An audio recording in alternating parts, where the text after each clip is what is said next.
Who do you think Jesus of Nazareth was?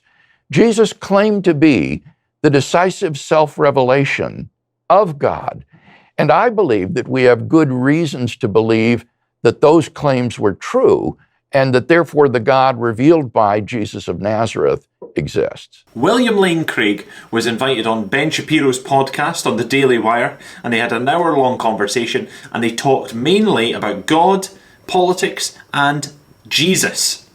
And the main question that they debate for quite a bit is, who was Jesus? Let's take a dive straight in and see what happens. So why do you need the idea of revelatory God who speaks to human beings? The arguments that we've discussed already narrow down the field of the world religions to basically the great monotheistic faiths, Judaism, Christianity, and Islam, or perhaps deism.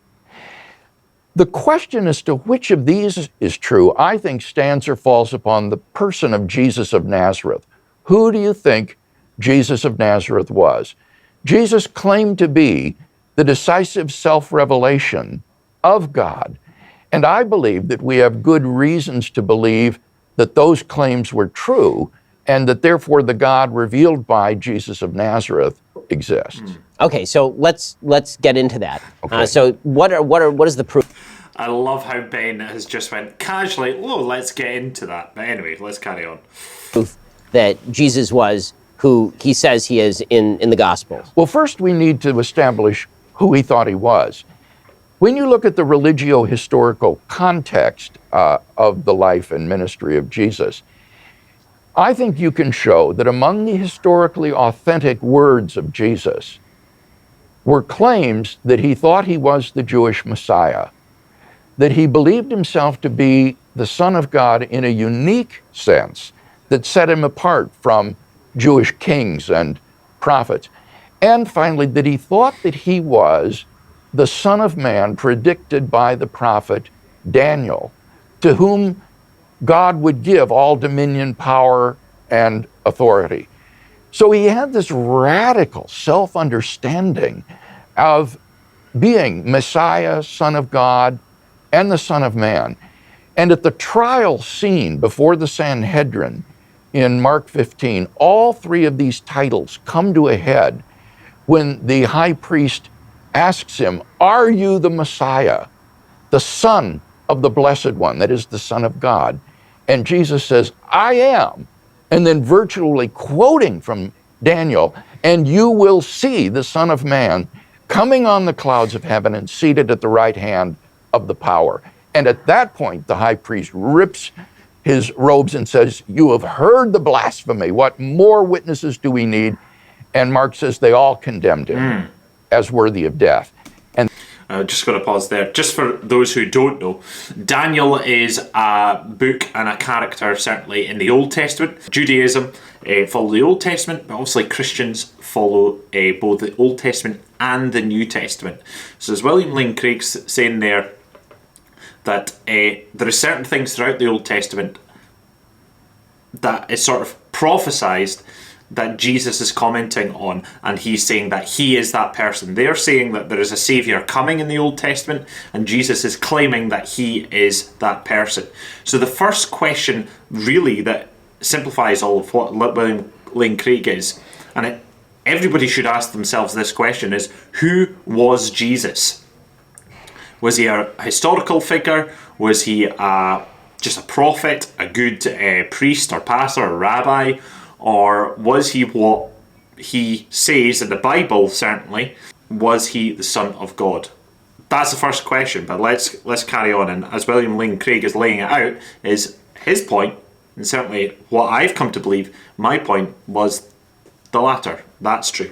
that enabled them, since they didn't have the ability to carry out capital punishment, to deliver him over to the Roman authorities by slandering him as a pretender to be king of the Jews, and therefore a political figure who could be tried for treason and sedition and crucified. So from the Jewish perspective, this narrative has some holes in sort of Jewish philosophy.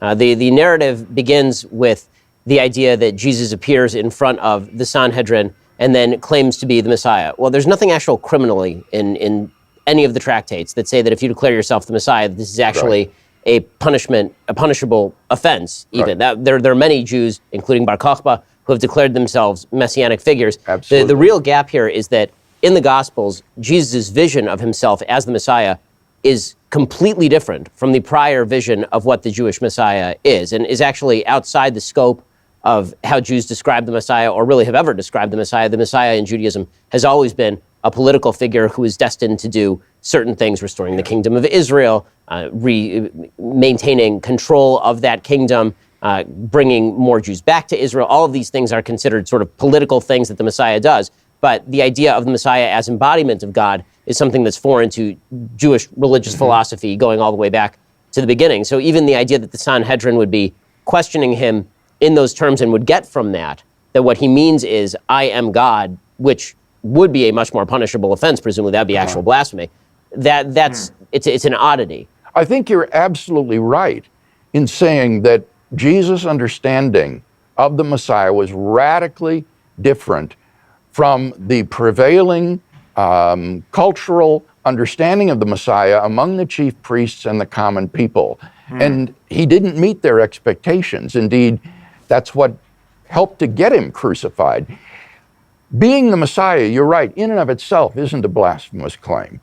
But to claim to be the Son of God in a unique sense, and then especially the Son of Man prophesied by Daniel, sitting at the right hand of the power, that is truly blasphemous and is sufficient for his condemnation. Now, the question, I think, that is raised...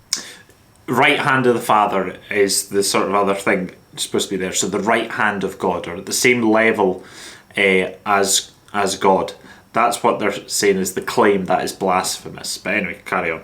Raised by your Interpretation, question, Ben. yes. Yeah, your interpretation, Ben, is this. Why should we believe Jesus' reinterpretation of the Messiah rather than the one that the chief priests and the people held? And I think the answer to that is his resurrection from the dead. Jesus' resurrection from the dead is Yahweh's public and unequivocal vindication of the man whom the chief priests had rejected as a blasphemer.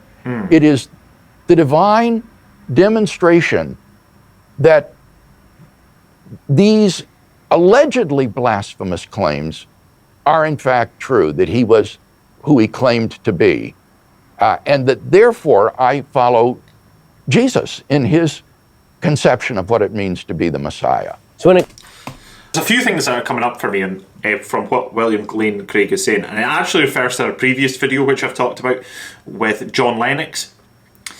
He talks about it in a sense of the monotheistic ones: Judaism, Christianity, Muslims.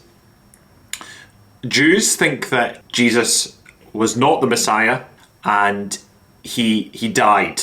Christians believe he died and rose, and then was seen by, at one time, up to 500 people, and he was back on earth for a period of 40 days, and then, or Islam believe that he didn't die on the cross. All of those things can't be true. As William's laying out his case for Christianity, but my thing would be, I would want anybody to go and just look at the evidence, so to speak, to see what they think is true out of this circumstance.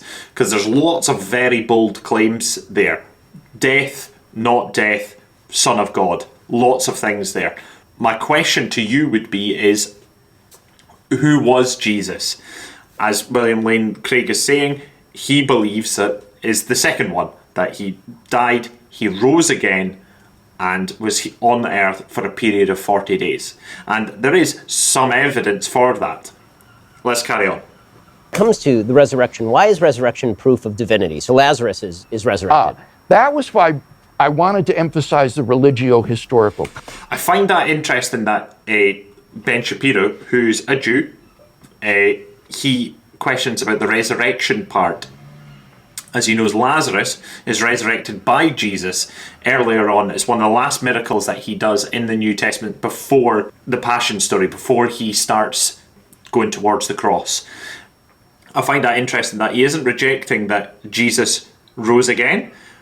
So there's like only the point of he rose again, but he's not the Son of God. There's questions about that. I find that very interesting. But anyway. Context before we talked about the resurrection.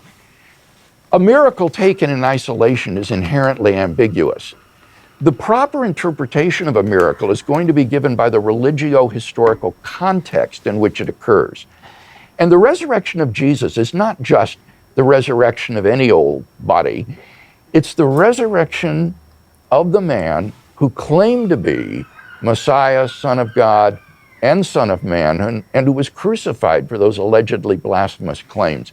If God has raised this man from the dead, then he has, I think, unequivocally and publicly vindicated those allegedly blasphemous claims.